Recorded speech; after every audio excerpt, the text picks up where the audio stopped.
Buenas y bienvenidos a Conversando Siempre. Hoy tenemos un invitado especial y más adelante verán por qué es un invitado hoy y por qué es especial. Buenas, Ernesto, y bienvenido. Hola Hernán, un saludo para ti y para todos los seguidores de tu canal. Muy bien, bueno, hoy vamos a anunciar primero que nada que hoy vamos a hablar de el tema de Ucrania. Y Ernesto, como tú conoces, el tema de Ucrania es complejo, muy largo. Eh, ¿Cómo llegamos a donde está esto hoy en día? Vamos a dar una pequeña historia, un resumen de la historia de Ucrania, que es muy difícil de hacer por lo complejo que es. Y entonces vamos a llegar a hoy en día y vamos a hablar un poco de lo que está pasando y entonces vamos a hablar de tu experiencia personal. Así que antes de eso, dos cosas. Una es que recuerden suscribirse, dar likes y sobre todo si tienen alguna sugerencia o algún comentario que lo manden. Ok, la otra cosa es que quiero dar el quote of the day o cita del día y es que aquellos que no puedan recordar el pasado están condenados a repetirlo. Y eso lo dijo el escritor y filósofo George Santayana. Bueno, pues entonces vamos a empezar con voy a tratar de hacer una breve historia de lo que era Ucrania y esto es muy, como ya dije, muy difícil. Y empieza así más o menos. Al final del siglo IX, un antiguo pueblo escandinavo llamado Rus controló asentamientos eslavos en el noreste de lo que hoy llamamos Rusia. Con el tiempo, yo no sé si llamarle tribus, empiezan a moverse hacia lo que hoy se llama Kiev y creando a su vez el estado llamado Rus de Kiev. Y entonces, bueno, los recién llegados, como pasa en este tipo de eventos muchas veces, se empiezan a mezclar con los eslavos locales y la población aumenta considerablemente, llamándose entonces los Rus o los rusos. Entonces, la Ucrania central se convierte en el centro de este nuevo estado. Esto ocurre 3 siglos antes de que Moscú existiera, Ernesto. Aquí todavía Moscú como ciudad, como entidad, como nada existía. Así que de cierta manera los rusos, el origen de los rusos es Ucrania, que es algo interesante, que yo no sabía hasta que me puse a estudiar esto. Y yo no sé, Ernesto, si tú sabías eso, si ya tú que sabes más de este tema. La historia es fascinante y es como tú dices, bien compleja. Incluso, exacto, Ucrania surge antes que Rusia como país, como étnicamente, la identidad de ellos precede a los rusos. Sin embargo, el nombre de Ucrania, Ucraina en ruso, significa el borde. Después que se fundó el Imperio Ruso, que ellos absorben a Ucrania durante un tiempo. El nombre de Ucrania significa borde, ¿no? Es curioso porque al final Ucrania fue prácticamente la fundación de lo que sería el Imperio Ruso. Exacto. No, es sumamente interesante. Entonces viene esto también. Los idiomas ucranianos, rusos y bielorrusos provienen de dialectos ucranianos, que yo tampoco sabía eso. Entonces, durante el siglo XI, ya la Rus de Kiev es como una federación enorme de tribus eslavas que se expande desde el norte en el mar Báltico hacia el sur. Es como una franja que controlan ellos y más bien, bueno, es como un imperio. Es una federación, es una asociación de todas esas tribus eslavas. En el 1240, la Rus de Kiev fue conquistado por el Imperio Mongólico, que, bueno, esa gente arrasaron por todo, donde quiera que iban. Hacia el final del siglo XIV, el poderío mongólico estaba decayendo en las áreas de lo que estamos llamando el Rus de Kiev. Y entonces el Principado de Moscú y el Ducado de Lituania, ya unidos con el Reino de Polonia, se repartieron los territorios de la federación esta que existía, a medida que cada grupo del ejército de Mongolia se iba retirando. Y bueno, en estos momentos Ucrania ya existía como entidad étnica, como tú estabas hablando, pero los pueblos de la región se consideraban rusos. Esto es otra cosa que es también interesantísima. En 1654, el Tratado de Pereyaslav o la Rada de Pereyaslav se realizó en la ciudad ucraniana de Pereyaslav, encontrándose el hetman o el Edmund Bogan Kamelinsky, y voy a tener problemas pronunciando algunos de estos nombres, y el zar Alejo I de Rusia, esto fue conocido como el Consejo de Pereyaslav. Ernesto, y bueno, ¿cómo se pronuncia eso? Pereyaslav. Yo creo que ¿Lo lo dije estás bien? diciendo bien. Sí, yo creo Ok. que sí. All right. Bueno, el tratado proporciona protección al Estado cosaco por parte del zar. O sea, era un tratado donde los rusos y el zar decían, nosotros lo vamos a proteger de cualquier invasión, de cualquier ataque. Pero en lugar de esa protección que se promete, lo que pasa es que el zar comienza a tomar y anexar territorios cosacos. Y entonces el hetman Iván Mazepa, que era el que estaba en ese momento ya de hetman, se rebela, pero fue derrotado por el ejército moscovita y de la Rusia Menor en 1709. Esto comienza un conflicto entre Rusia y Ucrania, bueno, que persiste hasta hoy en día. De aquí viene ese conflicto entre las dos naciones. Pasa mucho más, de luego. En 1876 los rusos prohíben el idioma ucraniano y el estado manato cosaco es abolido de viaje. Aquí se acaba lo último de autonomía que tenía ese estado, el estado ucraniano. Por los próximos años, ucranianos tratan secretamente de crear un movimiento para preservar su cultura y comenzar un esfuerzo independentista. Y esto de muchos secretos, desde luego. En 1863, el zar Alejandro II responde con la prohibición de publicaciones en el idioma ucraniano bajo la ley EMS. A finales del siglo XVII surgen conflictos religiosos entre ortodoxos ucranianos y católicos polacos. Y bueno, la zona continúa en batalla y ataques. Es un área que está en movimiento continuo. Desde entonces, Ucrania ha sido ocupada por los polacos, los otomanos, austriacos y principalmente por Rusia. Durante parte del principio 20 y hasta el 1917, Ucrania era parte del Imperio Ruso. En el 18, los ucranianos crearon la Rada o Consejo Central, creado como un consejo revolucionario, perdón. Lenin otorga autonomía a los estados ucranianos, nombrándolos República Popular de Ucrania, pero de inmediato cambia de idea y la anexa. Y entonces en 1918, y esto es una cosa que no entiendo muy bien, Ernesto, porque todo esto que estoy hablando pasa en 1918.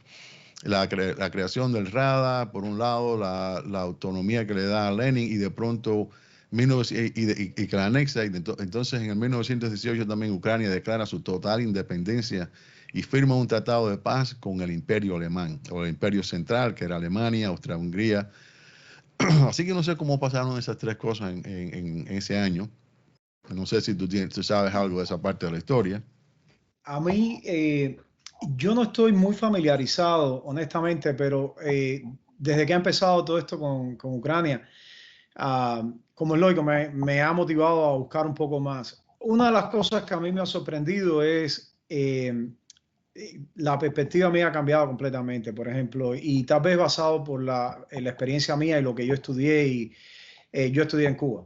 Y la historia que nosotros nos daban, como es lógico, era con la perspectiva que a ellos les interesaba. Y yo recuerdo que en mi mente y durante muchísimos años, yo pensé que Ucrania, cuando triunfan los bolcheviques, se había unido de voluntad, es decir, sin ningún tipo de problema, a lo que iba a ser después la Unión Soviética, que en aquel momento era otro tipo de organización, ¿no? Cuando los bolcheviques empiezan, ellos hacen su primer congreso, varios partidos, es decir, los núcleos bolcheviques de diferentes repúblicas, es decir, ellos se unen y la impresión que yo tenía es que aquello había sido completamente voluntario. Ya ahora, investigando un poco más, la lucha que tuvo Ucrania en contra de los bolcheviques, ellos los unieron a la fuerza. Sí. No fue, digamos, como dicen acá, un kumbaya. Ucrania no se unió. Lucharon y los invadieron si no fue el 18, fue el 19, y ocuparon Kiev. Ellos, esta impresión que yo tenía, que yo creo que también es un poco lo que han vendido los rusos y lo siguen haciendo actualmente, de que Ucrania es una extensión de Rusia, no es cierta. Sí. Hay cantidad de lazos, cantidad de vínculos por la cantidad de años históricos y la cantidad de gente que hay, familias que son mezcladas entre rusos, ucranianos. Y eso es verdad que hay pero la identidad, el nacionalismo, la cultura ucraniana es... bueno, que cree que Ucrania no existe varias veces.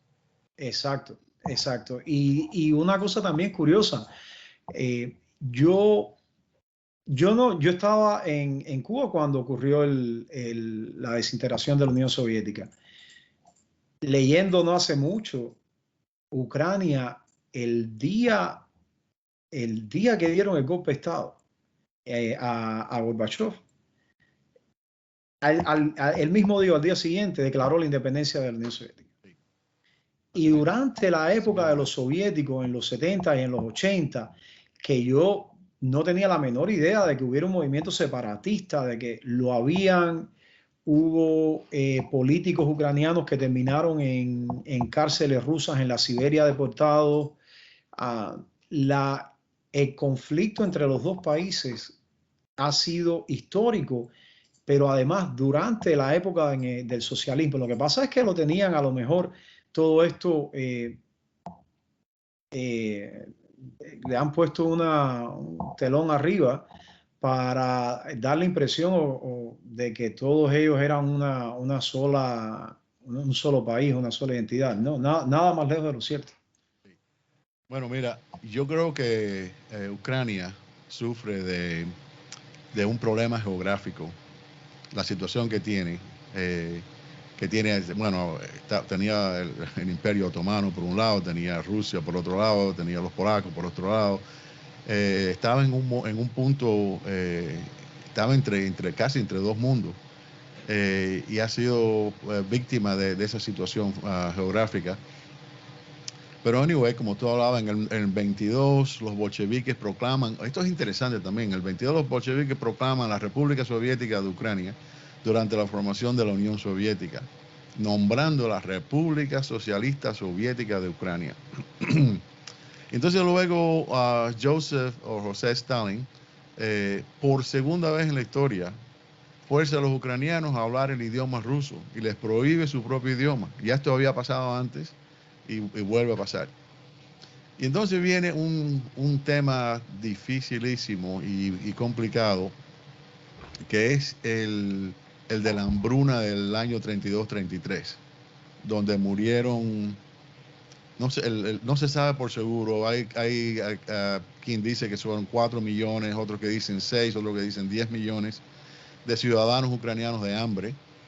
Y la razón, esto es un poco largo y un poco complicado, pero a grandes rasgos esto viene a raíz de que los rusos querían básicamente hacer algo como quitarle las tierras a los campesinos y crear unas cooperativas estatales. Y entonces muchos campesinos de estos deciden, no, nosotros no vamos a aceptar esto, no vamos a perder control de nuestras tierras y de lo que nos hace la subsistencia de nosotros. Y resistieron a todo esto. Y entonces, bueno, en respuesta a esto, el régimen soviético se burló de los residentes como kulaks, y no sé si tú conoces ese término, sí. Campesinos acomodados, esto me recuerda muchas cosas, que en la ideología soviética eran considerados enemigos del Estado.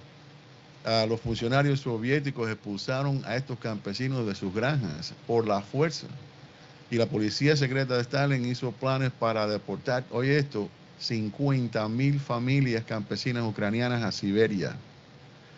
Y entonces, bueno, aquí sigue el desastre. Stalin parece haber estado motivado por algún tipo de venganza, por un lado, y por otro, de crear ese Estado socialista que quería poner completamente en Ucrania. Y entonces esto causa que habían, bueno, esto también me recuerda a algo, habían nombrado, habían declarado que iba a haber unas metas de producción en la agricultura y en el año 32 creo que fue, y bueno, no se dio. Y entonces eso trajo unos castigos tremendos, y entonces nada más que se produjo el 60% de lo que se había proyectado, que no era mucho, pero era suficiente para que los campesinos y los ucranianos sobrevivieran. Bueno, pero Stalin dijo no, vamos a confiscar todo eso como castigo por no haber cumplido con las cuotas. Y ahí viene el problema del hambre. Y yo he oído declaraciones de personas que son expertos en ese tema desde hace años. Y bueno, las cosas que yo he oído es horrible. El hambre fue tanto que habían familias que arrancaban la pintura de las paredes y se las comían. Wow. Se comían las cáscaras de los árboles y morían y morían y morían y morían. Aquello fue una cosa, bueno, eso Te voy agudiza. a, te voy a hacer una historia. Eh, Eso está, yo no te puedo decir de las generaciones nuevas. Eh, Te voy a hablar de la generación que sobrevivió la guerra. Eso a ellos los marcó, no solamente esa etapa, sino el hambre después y durante la guerra, al punto que mi abuela, por ejemplo, era una de esas gente. Y yo recuerdo cuando yo iba allá a verlos, ellos, una tradición que tienen en Rusia, la gente que tiene en casa, tienen un sótano. Y mi abuela tenía el sótano lleno de comida. Y yo me acuerdo que cuando yo hablaba con ella, ella me decía, yo pasé hambre una sola vez, yo no vuelvo a pasar hambre. Sí. Y tenía un jardín pequeñito al lado de la casa y ahí siempre habían sembrado eh, verduras, tomates. Y eso era lo que ella después, ella misma los encurtía. Y yo me acuerdo que cuando íbamos de visita, ella sabía, esa es una de mis comidas favoritas, pepino encurtido, tomate encurtido, tal vez sea porque no lo había en Cuba, pero cuando yo llegaba allá, ella sabía que ese verano normalmente ella preparaba extra porque yo iba directo al sótano a sacar lo que ella tenía allí, incluyendo embutidos que ella hacía y todo eso. Y una cosa que yo recuerdo, por ejemplo, a nosotros, o sea, en Cuba no sobraba comida, pero esa cultura de que lo que te ponga en el plato te lo tienes que comer. Bueno, Allá no, eso lo tengo yo en mi casa. Siempre lo he allá, tenido. allá no faltaba comida en casa de la abuela y de los abuelos, pero una cosa que yo recuerdo era que a ellos no les interesaba cuánto yo me servía, pero lo que yo me servía, Te lo tenías que comer. me lo tenía que comer, porque ellos Exacto. decían, la comida es una de las cosas que tú tienes que respetar, y ellos Sí. nunca hablaron de la guerra, pero la comida la tenías que respetar. Ella decía, el hambre, eso es una sola vez. No, yo sé. Mira, yo vi un programa completo hablando sobre eso, ese tema, como te digo, un experto de eso, escribió hasta un libro sobre eso. Eh, y cuando él estaba haciendo los cuentos de lo que pasó ahí, era una barbaridad, aquello era el infierno mismo, lo que pasó ahí. Entonces, bueno, de ahí se puede explicar por qué hay ¿cómo se dice? Ese conflicto entre los dos países que se agudiza a raíz de eso también. Bueno, después viene, vamos a ir un poco más adelante, entonces viene Brezhnev, que era un ucraniano, no sé si tú sabes eso. No, no, yo no Sí, sabía que Brezhnev Brezhnev era era... ucraniano. Entonces él viene con la doctrina esa de la soberanía limitada, que bueno, pero al mismo tiempo están pasando problemas en Europa, eso pasa. Y después viene la época, claro, de Gorbachev, o como no sé cómo se dice en ruso, En pero ruso lo pronuncian Gorbachev. Gorbachev. Y entonces él introduce, como sabemos, la perestroika, el glasnost, y con eso viene el final del Imperio Soviético en 1991. Y entonces el 24 de agosto de 1991 el gobierno de Ucrania declara la independencia. Y yo no sé ya por cuál vez, porque esto ha pasado tantas veces Sí. en la historia. Pero bueno, entonces viene Boris Yeltsin como presidente de Rusia, del 91 al 99, no mucho pasa ahí.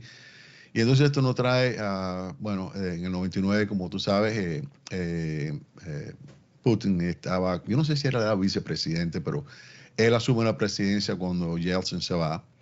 Y entonces después llega y se es elegido una vez más. Y no sé cómo está en el poder todavía, porque estamos ahora en el 22 y él todavía está ahí. No sé si ahí hubo trampa, si hay algo en la constitución rusa que lo Creo permite que él la estar ahí. cambiaron para poderlo a él tener, yo no recuerdo por cuánto lo extendieron, pero sí, tuvieron que cambiar la constitución. Sí. No tiene sentido que esté ahí desde el 99. Estamos en Yep. el 22. Pero bueno, entonces hay una cosa interesante. En el 2012 se llega a un acuerdo entre Ucrania y la Unión Europea, que yo no sé si era para que Ucrania fuera parte de la Unión Europea, pero en el 2013, por la presión que ejerció a Putin, antes de firmarse el acuerdo, el presidente ucraniano Viktor Yanukovych, ¿sé cómo se dice? Yanukovych, Yanukovych. Ujú. rompió el acuerdo. Entonces no pasó eso. Entonces viene el 14 y como sabemos también, Rusia invade y anexa a la península de Crimea. Poco después Rusia trata la misma estrategia con la zona de Donbass. Y bueno, esto nos lleva a donde estamos hoy en día, que Rusia el 28 de febrero de este año atacó a, a Ucrania. Y entonces, Ernesto, antes de seguir, yo quisiera que tú nos hablaras ahora de tu experiencia. Tú naciste, tu apellido es Filosofovich, ¿right? ¿Lo dije bien? No, Ah, Filexovich, es el segundo nombre. el segundo nombre. Es que básicamente lo que significa es que yo soy hijo de Félix. Ok, Ah, Filexovich. y los ucranianos también lo hacen. Es el patronímico que básicamente es lo que dice es quién fue tu papá. Es decir, Ernesto Félixovich significa que yo soy hijo de Félix. Por ejemplo, Iván Ivanovich es que eres hijo de Iván. O yo no me acuerdo, incluso el nombre de Zelensky, no recuerdo cuál es, pero ellos usan el patronímico, es una cosa, es una tradición. Y sí, yo nací en Rusia, en una zona, en una ciudad que se llama Piatigorsk, en el Cáucaso. Sí, mi papá cubano, mi mamá también es de esa zona de allí, pero son todos ucranianos. Y yo creo que ese es muchísimas familias y muchísima gente tienen esta historia. Y la historia empieza, toda mi familia por parte de madre de Ucrania, del sur, de una ciudad que se llama Zaporozhye, que es, creo que ahora, justo ahora las están atacando. Entonces, ellos, cuando vino la guerra, la Segunda Guerra Mundial, mi abuela y mi abuelo, ellos dos fueron veteranos, condecorados los dos de la guerra, fueron a la guerra Y esto es contra y los alemanes. contra los alemanes en la Segunda Guerra. Y detrás quedaron mis bisabuelos y a ellos durante la invasión porque Alemania fue invadida completamente y tomada por los alemanes. A ellos los movieron hacia la zona del Perdón, Cáucaso. tú dijiste que Ucrania fue invadida por los alemanes. Sí, cuando la Sí. guerra, y Ajá. los alemanes tomaron completa Ucrania, Ok. la tomaron completa. Incluso, es una historia compleja. Ellos tuvieron, pero bueno, anyway, la tomaron completa y yo no estoy muy, yo creo que el abuelo trabajaba, convirtieron la fábrica en producción de armamento, como en aquellos años, todo lo que podía producir un cañón o una bala, lo convertían. Entonces, la fábrica en la que él estaba la llevaron a Rusia para que los alemanes no la destruyeran. Y cuando O sea, la terminó movieron hacia el este, ¿no? hacia el este, Sí. hacia el Cáucaso. Y cuando la guerra terminó, Ucrania estaba destruida. Entonces, los abuelos, en lugar de regresar a Ucrania, ya se fueron a esta ciudad del Cáucaso. Y ahí, bueno, ahí nació mi mamá, nació mi tía, nací yo. Y mi tía sí regresó en los 70 a Ucrania, a Kiev, y después mis abuelos la siguieron ya después de la desintegración de la Unión Soviética, también se fueron a Kiev. Pero bueno, yo he estado cuando era muchacho, en los 80, 70, que tenía la oportunidad de viajar con mi mamá cada 3 años a visitar a la familia. Eh, ya en los 80 nosotros íbamos a Kiev. Nos pasábamos un tiempo con los abuelos que todavía vivían en Piatigorsky, y después íbamos a Kiev con la hermana de mi mamá, con mi tía que falleció el año pasado. Y la gente que me queda en Kiev, bueno, es mi primo que vive en Kiev ahora mismo. ¿Y él está Y ahora en Kiev o se ha movido de ahí? no, eso ha sido cuando empezó la guerra, los primeros, bueno, yo me acuerdo que empieza la guerra y ese día por la mañana yo los llamo a ellos, porque yo no sé si recuerdas que las primeras noticias fue que la gente en Kiev y ¿cuál es el otro? Yo no recuerdo cuál es la otra ciudad que tiene metro. Les pidieron que se refugiaran en el metro. Entonces ellos los dos primeros días fueron al metro. Y cuando yo hablé con ellos, me decían, estaban desesperadas y no habían condiciones para vivir en el metro y todo, y cantidad de gente. Y ya nadie se acuerda, pero cuando aquello todavía el COVID era un problema. Y la ¿Verdad? gente, ¿Verdad? sí, ¿Verdad? Exactamente. No había sí, pensado en eso. ya, después el COVID ya pasó a segundo plano, nadie se acuerda, pero en aquel momento yo me acuerdo incluso un reporte de CNN, lo pusieron nosotros, wow, y la gente se acercaba y sin máscara. Pero anyway, los dos primeros días estuvieron allí y ya después se fueron en la casa de ellos, viven en el centro de Kiev, justo en el centro, a 2 cuadras, digamos, de la embajada de Estonia que está ahí en el centro. Entonces, ahí se pasaron los primeros 10 días, pero era desesperante.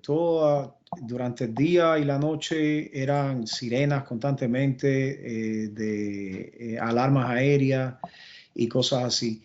Pero una de las cosas que a ellos más sobre todo ellos tienen un niño de 2 años, a la esposa de mi primo y a él, lo que más los afectó, las sirenas, uno se acostumbra, pero el problema era se sentían disparos.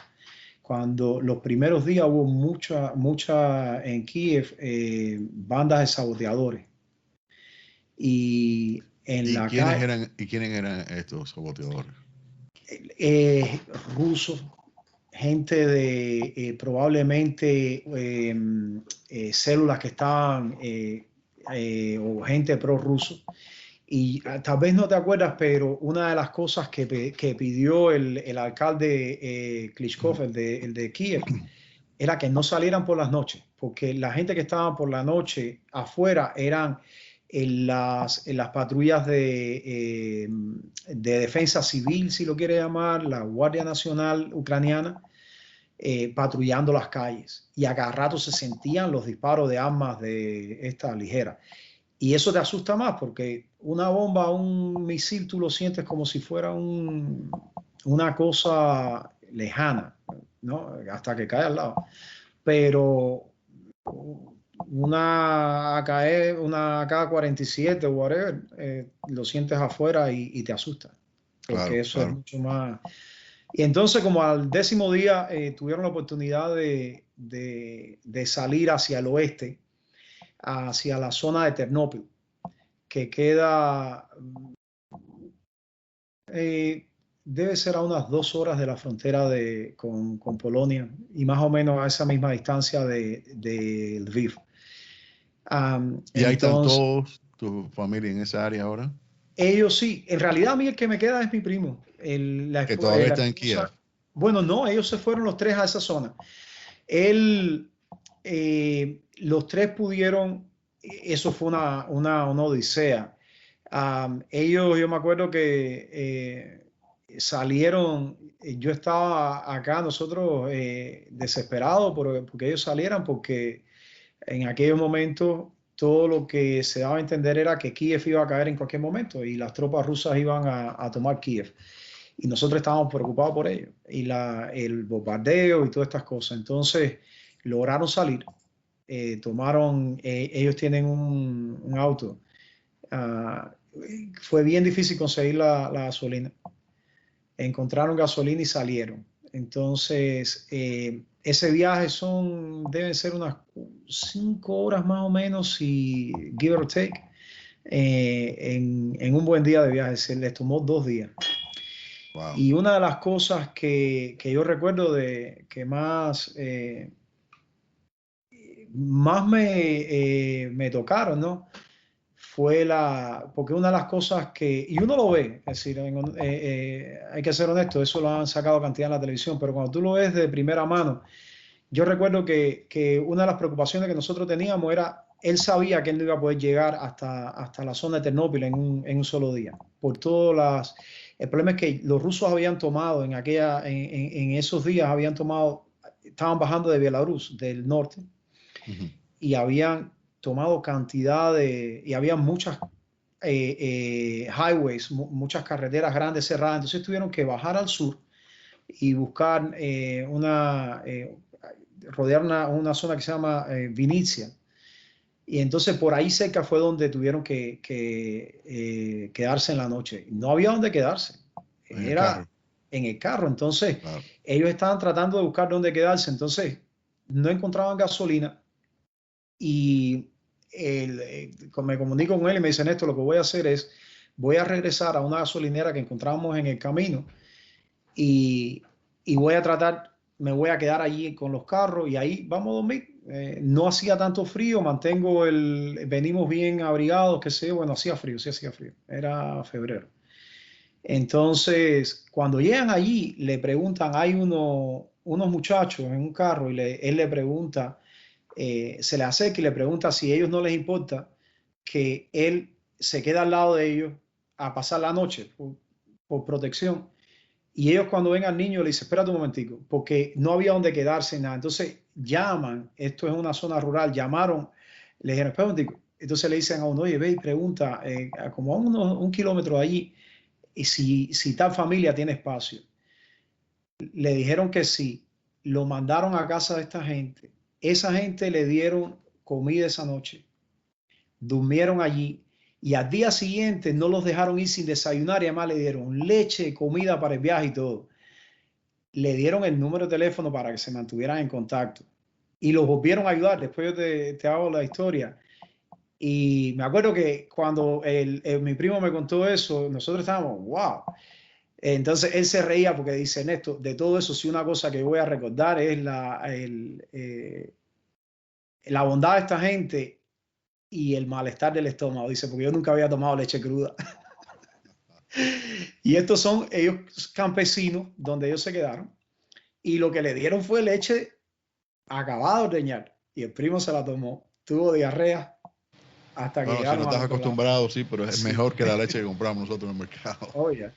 Pero si tú no estás acostumbrado a la leche sin pasteurizar, en el estómago es pesada. Bueno, al día siguiente manejaron, cuando llegaron ellos se están quedando y todavía están en esta ciudad. El padrino del niño es el dueño de la casa y ahí están viviendo ellos con 3 familias más, se están quedando allá y no les cobran nada, es el tiempo que necesiten ellos quedarse. En un lugar tranquilo, acá rato sí se sienten las sirenas, pero es rural. Otra cosa, por ejemplo, yo me acuerdo que como al segundo o tercer día, hablando con él, muchísima gente, en cuanto se enteraron que habían llegado gente de Kiev, en la casa donde ellos se están quedando, hay varios niños, les trajeron ropa de invierno para los niños. Y un día eso fue en la primera semana de ellos haber llegado, él sacó al niño a pasear, ellos tienen un parquecito ahí para pero tomar un poco de aire. Y hay una gente hablando con él y él me dice, Néstor, espera un momentico. Y al rato viene y me dice, habló con esta señora y me dice, tú puedes creer, él me está ofreciendo huevos y papa, dice, eso es lo que yo tengo, regalado. Y gente que le han traído, le van a traer comida y todo. Es decir, en esta, y ellos son así, como, ese es el recuerdo que yo tengo de ellos, Son bondadosos. son bondadosos. La primera impresión que tú te llevas con ellos es que son gente ruda. Y yo me acuerdo que en Cuba, esa era es la forma de ser de ellos. Ellos tienen una forma de tratar, pero cuando tú los conoces, eso es, ellos dan la vida. Y en esto, el primo, el cuñado de él, el esposo de la hermana, de la esposa, es el hermano de la esposa. Ellos se quedaron, ellos viven en una aldea, en una ciudad pequeña que queda al norte de Kiev, como a unos 20 minutos. Y a ellos los ocuparon los rusos en ese lugar. Y a ellos no les dio tiempo de salir.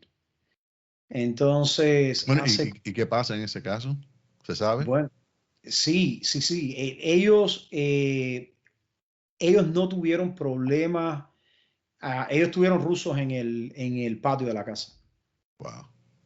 Les quitaron algunas cosas, eso, pero no tuvieron problemas físicos, es decir, de agresión o ese tipo de cosas no la tuvieron, pero sí les quitaron. Sí, venían y te quitaban las cosas, te abrían la puerta y quitaban las cosas. Y ellos no les dio tiempo de salir. Entonces, cuando vino la contraofensiva, no sé si recuerdas, hace casi un mes, ellos empezaron a empujar de Kiev hacia afuera y lograron sacar a los rusos de allí. Y en cuanto ellos salieron, aquello quedó destruido. Entonces ellos llamaron a mi primo y él lo fue a buscar. Y el primo sabía que tampoco iba a poder llegar en un día. Habló con la misma gente que lo ayudaron a él en Vinicia y al regreso allí se quedaron. Pero para allá él fue manejando solo y los recogió. Ellos tienen 3 niños, el cuñado y la esposa. Él fue solo manejando y cuando iba para allá, estábamos conversando y me puso la cámara y después me mandó la grabación de regreso. Ahí sí se veían los tanques. Él manejó Wow. por al lado de varios tanques y ¿Tanques rusos o ucranianos? tanques rusos. Wow. En algunos se veía, en otros yo no te sabría decir. En algunos sí se veía la Z. La Y Z. cuando estaban regresando, él estaba manejando y después me mandó la filmación que tomó el cuñado de él. Gasolineras, negocios destruidos, con fuego, te das cuenta que ahí había caído bombas. Una de las cosas que él tuvo fue, él no entró completo hasta donde estaban ellos porque había minas, o tenían el temor de que hubiera minas. Entonces ellos lo encontraron a él a la entrada para que él no tuviera que manejar por dentro de la ciudad. Y bueno, el viaje de regreso fue sin complicaciones. Hace una semana atrás conversando, se enteró de que en los bosques de esa zona de allí, cuando él fue a buscar al cuñado, habían rusos todavía escondidos. Porque cuando a ellos los sacaron de allí el ejército ucraniano, parece que hubo algunas unidades que no les dio tiempo de retirarse. Se Y quedaron lo que rezagados. hicieron fue esconderse en el bosque. Y cuando él estuvo allí, todavía estaban él no sabía eso. Imagínate, y para mí fue wow, son cosas que tú no sabes lo cerca que tú tienes esa gente ahí o sabrá No, no, Dios no. qué tan Yo no me puedo cerca. ni imaginar una cosa como esa. Y sinceramente, yo pensaba que ya habíamos eh, salido de esa época. Oh, Putin yeah. parece que está trabado en el 1914, Ujú. cuando los imperios. Y yo no sé qué, bueno, hay muchas teorías de qué es lo que lo motiva a él por hacer lo que ha hecho. Y entonces, bueno, lo otro es los titulares que se ven. Bueno, los números no están muy claros, Néstor, porque yo he oído que hay como 3 millones de ucranianos ahora en Polonia, pero por otro lado oigo que hay otro montón de ucranianos, millones que están desplazados, o sea, como tu familia, que no están en sus dentro de casas, que no están en su pueblo, aunque todavía están dentro de Ucrania. Y entonces, bueno, esto es un desastre de proporciones como de la época de la Primera Guerra Mundial. de la guerra mundial. Yo creo Sí, que el, vaya, a mí me resulta difícil pensar que una gente como el jefe de Estado de un país como Rusia, Putin, que es un dictador, um, se va a equivocar de esa magnitud. Yo particularmente te digo, yo he ido aprendiendo a medida que han ido pasando los días, buscando, enterándome, conversando con mi primo, pero si hay algo que los ucranianos no quieren es que los rusos los controlen. claro, Sí, es decir, y yo pensé también al principio, la guerra va a acabar de pronto, pero lo que ellos han demostrado, si uno conoce un poco de la historia de ellos y si tú vas a atacar a otro país, mejor te enteras de la historia de ese país. Mira que esa gente no, esa gente tiene una identidad y esa gente son bravos. no Ellos se echan para atrás. no Bueno, se van, no. hay tantas historias que se han visto en el video y que yo he visto que es asombroso el valor que tienen los ucranianos. Mira, yo estuve mirando el otro día estadísticas o sea, comparando al ejército ruso con el ejército ucraniano. Y la diferencia es tan enorme. Por ejemplo, en aviación militar, los rusos tienen, estoy mirando ahora mismo aquí un chart, 4.200 aviones de combate, o sea, no de combate, pero militares. Los ucranianos tienen 300. O sea, y tú comparas helicóptero, lo vas comparando por categoría, y es increíble pensar que todavía los ucranianos están ahí peleando y que Así es. siguen resistiendo. Y entonces, bueno, ¿por qué Putin invade Ucrania? Hay muchas teorías, él da sus propias teorías, que no hay quien se la crea, las teorías que presenta, que están defendiendo, ¿saben? Eso hay que ser descarado para decir una cosa como esa. Pero bueno, hay expertos que dicen que este es uno de los problemas, que Putin se quiere apoderar de los depósitos minerales de Ucrania que son tan grandes, específicamente del litio. Y como sabemos, eh, todas las baterías, casi todas las baterías, si no todas, se hacen de litio. Y las baterías de los carros se hacen de litio. Y ese es lo que está, a donde nos estamos moviendo, hacia carros eléctricos. O sea que la demanda de litio va a ser enorme mundialmente. Y el depósito de litio más grande que hay en el mundo está en Ucrania. Aparte de otro montón de minerales. Cuando tú miras la lista de minerales, Ucrania está el primero en esto, el segundo en esto, el tercero en esto, el cuarto en esto. Está en los primeros 5 de casi todos los minerales importantes del mundo. Tienen depósitos ahí. Por otro lado, también tienen la agricultura esa tan increíble, de esa tierra negra fértil que hay ahí, que es casi lo mejor que hay en el mundo para la agricultura. O sea, que esas son las cosas que dicen los expertos que motivó a Putin bueno, dicen que cuando se cayó la Unión Soviética, que Rusia en sus ojos se convirtió en un estado irrelevante, o sea, que no importaba ya. Y entonces que el esfuerzo es grande, que es traer a Rusia otra vez a ese estado de relevancia, y lo quiere hacer a base de controlar todos esos minerales y tener a Ucrania bajo su control. Pero yo creo que él no calculó esto muy bien. Yo no creo que él estimó el valor de los ucranianos y el deseo de los ucranianos de mantenerse libres.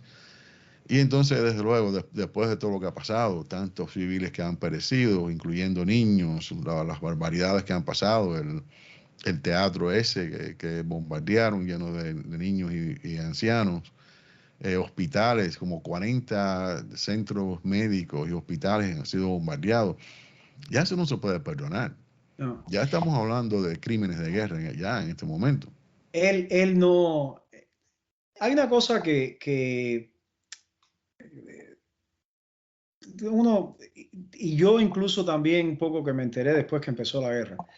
Um, Yo me imagino que en el cálculo de él ha entrado, porque de eso no se habla mucho, porque ya no, y Zelensky se ha convertido en prácticamente en el Churchill de esta época. Sí. Pero Zelensky era uno de los presidentes más impopulares antes de que empezara la guerra. Bueno, ya no. Antes de que empezara la guerra entre Claro. los ucranianos, él Sí. era extremadamente impopular. Ucrania es un país que antes de la guerra el nivel de corrupción que había en Ucrania era grande. Y tal vez Putin pensó que bajo esas condiciones lo iban a ver a él como el Salvador. Salvador. Sí. Y la verdad es que yo, que incluso hablando con el primo, ellos me lo dicen esto no es perfecto, no era perfecto, pero nosotros aquí podemos decir lo que nosotros querramos y nadie me va a meter preso. Sí. Y yo puedo criticar a mi presidente y no me va a pasar nada. Nosotros no queremos lo que tienen los rusos. Yo Exacto. no quiero tener que... Nadie quiere eso. no, él me dice, esto es... pero yo no sé hasta qué punto será verdad o no. Mi primo, como toda la gente en edad, él debe tener sobre los 40 años, cumplidos o por cumplir. Él se inscribió él no tiene experiencia militar, entonces mi primera preocupación honestamente era que lo fueran, cuando empezó la guerra, que lo fueran a llamar. Entonces, yo cuando él me dijo, Ernesto, tranquilo, dice, lo más que puede pasar es que me llamen a la Guardia, lo que sería Guardia Nacional o la gente de la Defensa Civil. Dice, porque a mí no me quieren, él es arquitecto de espejuelos, no, la vista, tiene problema con la vista, no tiene experiencia. Dice, a la gente que se están llevando son a los que sí tienen experiencia militar previa. Y cuando él llegó al otro lugar, lo primero que tiene que hacer es ir y registrarse en el otro lugar, en la Guardia Civil de ellos allí, para si le hace falta, se lo llevan. Que Dios no lo quiera. Entonces, él me dice, Néstor, tú puedes creer que hay gente que están pagando, sobornando para que se los lleven a luchar contra los rusos. Sí, bueno, eso dice mucho del pueblo ucraniano. Están Imagínate tú, dispuestos a todo porque, por defender su país. claro, y es que a veces la gente piensa, digamos, en un ejército profesional, una gente que no tiene experiencia, es más una carga, es Un un estorbo. estorbo Sí. que una ayuda, porque tú no sabes qué hacer, no sabes cómo manejar todas esas cosas. Entonces, pero hablando, yo te quería mencionar también, te hablo del año 81, 82 en Rusia y en Cuba. El comunismo era el sistema que iba a triunfar. El capitalismo era una sociedad decadente, de pudrición, el comunismo iba de frente, ese era el futuro. Y eso era todo lo que le metían a uno en la cabeza. Y yo recuerdo que yo visité, era mi primera visita a Kiev. Mi tía a final de los 70 se había mudado y era la primera vez que iba. Ahí fue donde yo conocí al esposo de ella. Y el esposo era un nacionalista y es un nacionalista, él vive de los buenos, de la gente esta de verdad. Y yo recuerdo que nosotros aterrizamos por Moscú y de La Habana a Moscú y nos quedamos varios días en Moscú y me llevaron al mausoleo. Ver el cambio de guardia era bien famoso y bueno, entramos al mausoleo. Y cuando llego a Kiev, él y yo estábamos conversando y le digo, estuve en el mausoleo, que sé, y él me Y te dice, refieres a la tumba de Lenin, ¿no? sí, me Sí. refiero, entonces entré, vi a Lenin embalsamado y no sé qué. Y no sé, ¿por qué yo le pregunto algo? Le digo, hey, ¿tú no has estado? Me dice, no, yo no he estado allí. Y dice, pero quiero ir, quiero ir. Y yo le pregunto por qué y me dice, para cuando pase escupirlo. Te estoy hablando, yo tenía 12 años, algo así. Te puedes imaginar, yo hasta esa época lo único que había visto era lo que en Cuba Claro. Para mí fue un choque grandísimo. Y con él es un arquitecto reconocido en Kiev. Él, incluso hay libros de esto de obras de arquitectura donde lo mencionan a él en Kiev. Y él, en aquel año, yo tuve la oportunidad de salir cantidad con él y pasear. Mi tía estaba embarazada, ella no salía mucho, salíamos él y yo. Y me acuerdo que me llevó, una de las cosas que recuerdo también que él me enseñó, y son de esas cosas que se te quedan, que te marcan para toda la vida, sobre todo cuando tú eres muchacho. Me llevó a la estatua, la que le llama la Madre Patria, la Rodina Mat, que es en Rusia hay una estatua, es una mujer que tiene un escudo y una espada, y es la representación de la soberanía y de la disposición a luchar en contra de eso fue después de la guerra. Y está apuntando, la que está en Moscú, está apuntando hacia el oeste, hacia Alemania. En Ucrania hicieron una igual. No sé si es más grande, más pequeña, no sé, pero ha salido. Y si miras a veces las noticias, sale, puedes ver, es una estatua de una mujer y tiene, si mal no recuerdo, es un escudo y una espada. Y igual deberían haberla hecho apuntando hacia el oeste. Exacto. La madre patria ucraniana la construyeron enseñándole el escudo y la espada a los rusos. O sea, que está apuntando hacia el este. Al este. Y yo me acuerdo que él me lo dijo, entonces yo no entendía, él me explicó todo eso. Para mí aquello fue una revelación. Yo no tenía la menor idea. Conversando con el primo mío, le digo, hey, Vladik, hace una semana atrás, pregunto, tú sabes que tu papá a mí me dijo, cuando yo era niño, tú no habías nacido, tal y tal. Eso es verdad. Me dijo, Ernesto, la más pura verdad. Le echaron las culpas a los constructores y ya después no la podían desmantelar y se quedó para siempre la madre patria ucraniana protegiéndola de los rusos. Yo te digo, en aquellos años, cuando yo iba a Ucrania, yo hablaba el ruso relativamente bien, pero siempre, ya apenas lo hablo, me cuesta mucho, pero en aquellos años lo hablaba bien, pero con acento. Y parece que el acento mío era de la zona del Cáucaso y sobre todo de Georgia, que queda cerca, no queda muy lejos de allí. Así como ellos lo veían, como si tú fueras de sí, Georgia. Y entonces, por ejemplo, yo nunca hablé ucraniano y cuando íbamos a Ucrania en la época de los soviéticos, casi todo estaba en los dos idiomas, pero cuando tú ibas ellos le llaman bazar a los mercados campesinos, los farmer market. Cuando íbamos a los bazares, a mí me encantaba ir precisamente por los encurtidos. La mayoría de la gente que venden allí son o campesinos o gente que son mayores. Mira, yo muchas veces le hablaba yo en ruso, no te respondían. No, te estoy hablando de la época de la Unión Soviética. Sencillamente no te respondían, te decían que no entendían lo que tú estabas hablando. En la mayoría de las veces era mentira. Después que notaban el acento, me preguntaban, ¿de dónde tú eres? Y yo le decía, de Cuba. Ahí hablaban cualquier idioma.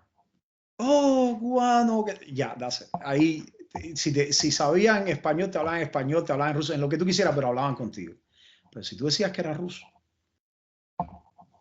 era ese sentimiento, esa cosa de nacionalismo ucraniano y todo, y además el sentimiento justificado en contra porque la historia de opresión que ellos han tenido con los rusos ha sido larga, ¿no? Pero eso yo lo vi y lo experimenté la última vez que estuvimos en el 2004. Yo no te sabría decir si fue exactamente, pero nosotros aterrizamos directo en el aeropuerto en Boryspil, en el de Kiev. Fui ya con mi esposa, ya vivíamos acá, y esas son cosas también de los ucranianos. Cuando llegamos, yo no viajo mucho, yo no conozco muchos lugares, pero donde yo he estado, casi siempre las declaraciones de aduana te la dan en el idioma local y te la dan en inglés o en algo que tú puedas entender. Ahí estaban exclusivamente en ucraniano. Cuando mi esposo y yo llegamos, agarramos aquello, le digo, yo no tengo la menor idea de lo que me están preguntando aquí. Si yo empiezo a contestar esto, voy a decir que yo traigo bomba. No van a meter preso. Entonces, una pareja que venía de New York también con nosotros, detrás vio el conflicto y dice, yo los voy a ayudar. Entonces le hablaron y nos ayudaron a llenar. Y nosotros nos quedamos mirando y había un ruso, no sé, parece que venía en el avión, o en otro avión tal vez, pero estaba pasando la aduana. Le tenían una gritería el aduanero. Lo trataban. Parece que también se había tomado un par de tragos. Ven, aquello daba, y mi esposo y yo nos asustamos. Ahora cuando nosotros lleguemos. Y cuando llegamos, yo todavía no tenía, nosotros viajamos con los green card, no teníamos todavía la ciudadanía. Entregamos los green card y no recuerdo si llevamos el pasaporte cubano para poder viajar o no. Completamente diferente el trato. Cuando vieron que era la mezcla entre USA y Cuba, va a ser amigo. Qué interesante, Ernesto, muy interesante.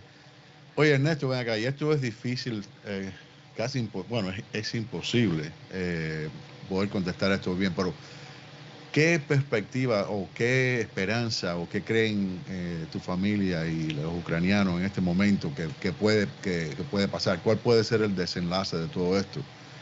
Porque a mí los rusos están determinados, o Putin está determinado no estoy muy seguro si los rusos, porque hay, como tú sabes, hay cuentos de tropas que no quieren pelear y que han abandonado sus equipos, y qué sé yo, pero Putin está determinado en cogerse a Ucrania. ¿Cuál es la esperanza que tienen los ucranianos desde el punto de vista de tu familia? ¿Qué es lo que tú oyes? Mira, como es lógico, anecdótico, ¿no? Si yo lo que te puedo dar es la visión que yo tengo a través de mi primo y de la gente con la que él habla. Una de las cosas que más a mí me sorprendió fue, ellos están ahora lejos de su casa. No saben si van a poder regresar a un lugar donde va a estar destruido o no. No saben si van a tener casa cuando regresen. No tiene trabajo. No tiene ingresos ninguno. Está con un niño en una situación en la que no tienen, es como si tu vida se hubiera parado en seco. A cada rato pasan misiles que van sobre todo hacia la parte del oeste, ellos sienten. Yo hubiera pensado que en esta situación hay un momento en que tú dices, tú sabes que lo que yo quiero es que la guerra se acabe, independientemente de cómo se va a acabar. No. Lo que yo oigo de ellos es, a los rusos de aquí lo vamos a sacar. Y no hay ¿Están determinados? No es una cosa de, el primo me dice, mañana si a mí me llaman yo me voy. Y si tengo, es una cosa que es así, no, yo hubiera pensado desde la comodidad de mi casa, de estar acá en Estados Unidos, uno piensa y dice, wow, en esta situación hay momentos que tú dices, yo lo único que quiero es que todo se normalice, pero digamos, yo no sé, pero eso no es no, ellos están determinados y me parece que en este punto es casi como, es como en el oeste, el primero que dé el pestañazo. Yo creo que en este momento, en este punto es un problema de voluntad. ¿Quién tiene más voluntad de resistir? ¿Hasta Sí. qué punto está dispuesto a resistir el pueblo ucraniano y apoyar a su gobierno en el esfuerzo que están haciendo ellos en la lucha contra los invasores, contra los rusos? Bueno, y en parte me imagino que tiene que ver con el apoyo que ellos reciban de afuera también, del oeste, o sea, de Europa, de Estados Unidos. Porque ahora Exacto, España hizo un aporte militar hace exacto. poco. Y Y bueno, uno, una de las consecuencias de esto es que Putin se ha ganado el odio mundial. No tiene y apoyo eso, internacional casi ninguno, nada más que de los sospechosos de siempre, como se sí, dice.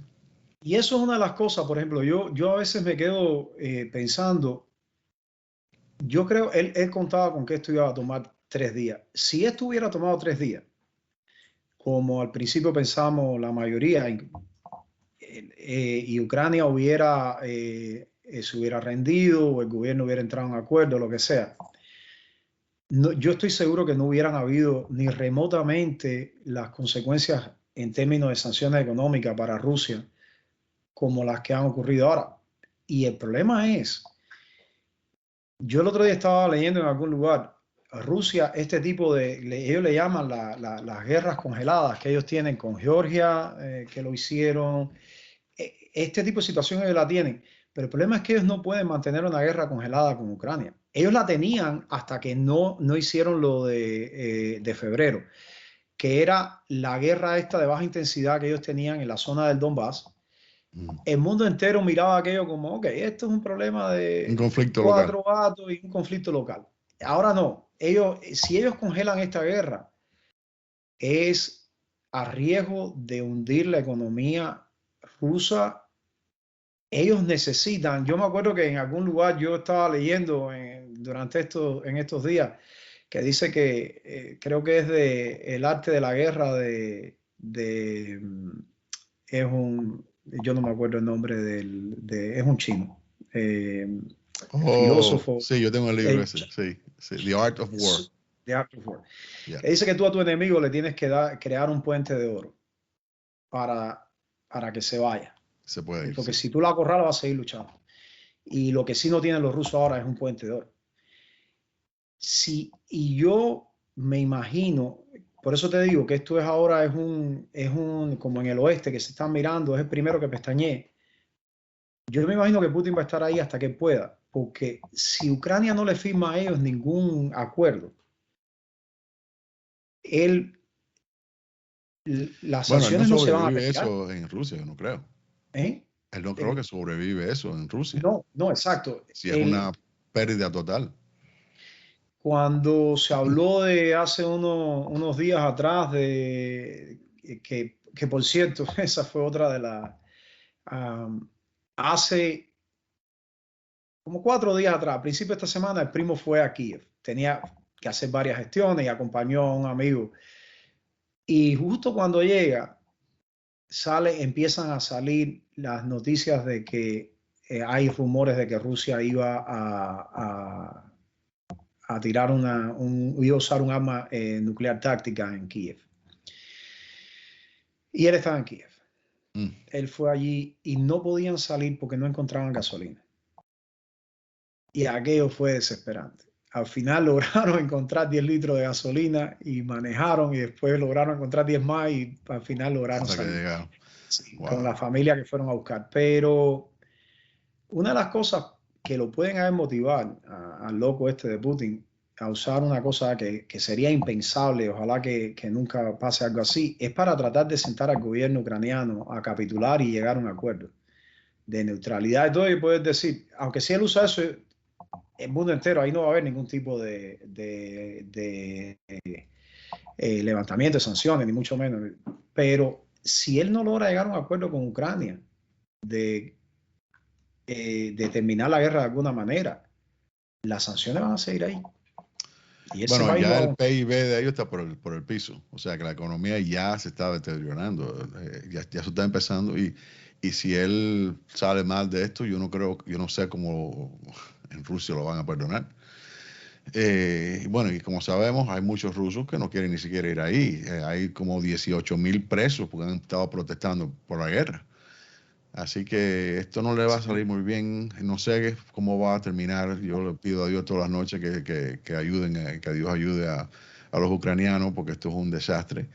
Y una cosa, Ernesto, que quería decir, hablar antes de irnos, es que aquellos que puedan hacerlo, bueno, pues les pedimos que considere hacer donaciones de caridad y de apoyo al pueblo ucraniano.